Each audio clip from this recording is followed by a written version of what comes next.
The large group interaction calls for varied teaching styles. Notice when Paul controls the discussion, yields to the flow of the group, handles difficult situations, and paces the study toward a summary.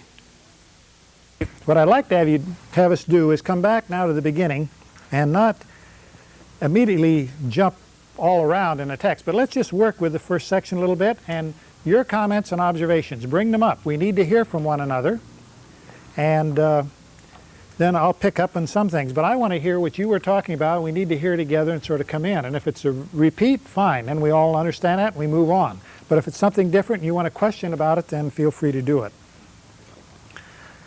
So, some of our comments here at the bottom of page 22. And he would not have anyone know it. All right, and he would not have anyone know it. Anybody come up? What did you think about that? What did you do with it? From the 4 that comes right after it, it sounds like the reason he didn't want anyone to know that he was passing through Galilee was because he was trying to teach his disciples something. Okay, so it's a focus. It's a matter of focusing in on what Jesus wants to do with his disciples. Again, in the prior section where Jesus spoke to the multitudes with his disciples, there was a large group. Now there's a focus upon the disciples in a unique way, and that's shown here in the text for us. I think I can agree with that. It's funny, I wonder how successful he was. All of Mark 1 talks about how popular he was. He never got a single second alone. I wonder how he really could keep himself a secret. Well, we know earlier when he went up to Tyre and Sidon, he could not be hid, but we don't have a comment like that here. Okay. Where is this? Where are we about as far if it was versed? If it was chapter verse? Yeah. Oh, we're in the end of chapter 8 and the beginning of chapter 9. Okay. Okay. Somewhere in there. I haven't looked it up exactly. Any other comments on this early part? Well, he seems to be almost repeating page 20. It seems to be very similar. Okay. There's only one shift that I noticed, and I didn't really get a chance to talk about it, and that's the shift from the imperative, the Son of Man must, blah, blah, blah, to the Son of Man will. I don't know if that's Okay. The Son of Man will be delivered into the hands of men, and they will kill him. That's a little bit more specific than what he had given before, where it said that he just suffered many things. Yeah, see, for those that weren't in this, back on page 20, line 6, that he began to teach them that the Son of Man must suffer many things, be rejected by the elders, chief priests, scribes, and be killed, and after 3 days rise again. And there, see, the be, he's going to be rejected, and that's specified, but be killed is left indefinite. Now, in this one, it's specific. It says they will kill him. Yeah, delivered into the hands of men, and they will kill him. It also makes him sound very passive, because he will be delivered. It's not a kind of a glorious or dramatic thing. I mean, he's being handed over like he's not even the actor. And sure, I've had some advantage, or any teacher has at this stage, because they've been through the text before. But they take the questions that they've already been raised in observations, and from that, they show them the meanings that are there in the text, or we discover it together.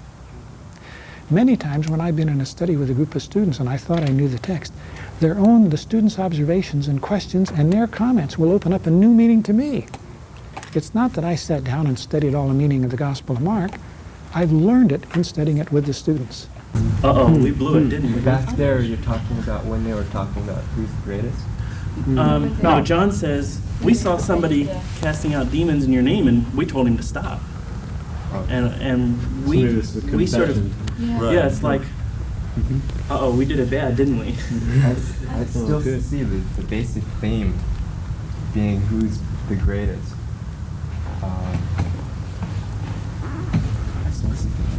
I don't know. I still see the basic thing as being who's the greatest. And when John says, he was casting out demons, he was doing work, but he's not following us.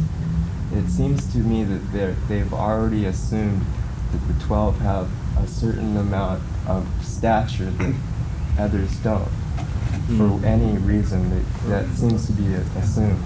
And he emphasizes they were not following us, they were not following you, so they identify it with our inner circle, and you're not a part of it. See, one way to state that is, we may not know which one of us is the greatest, but we certainly know which one of the we certainly know the 12 are the greatest. See, it's a question of that. We may not know which one of us is the greatest, but we know the 12 that are the greatest. See, and it's us. So there is that factor still going on.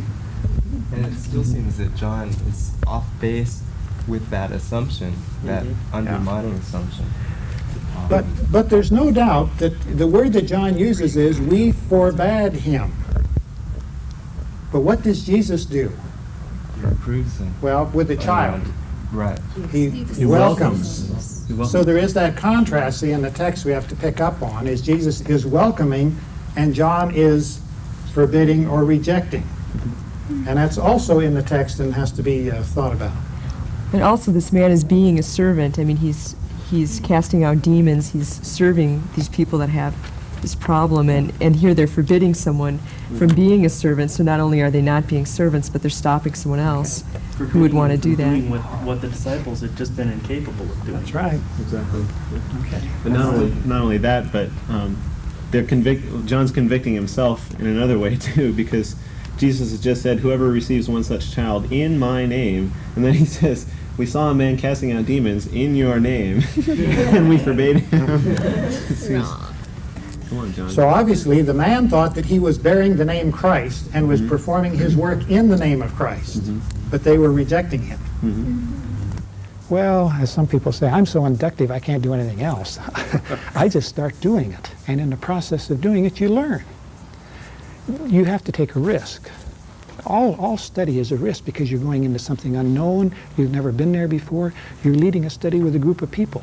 Now, if you're the kind of person, and some are, and I grant and I allow this, that needs everything prepared in advance so you're in control of the whole situation, they have a little harder time with a manuscript study because a manuscript study is more unstructured. You're following the leads, and I have to get into this.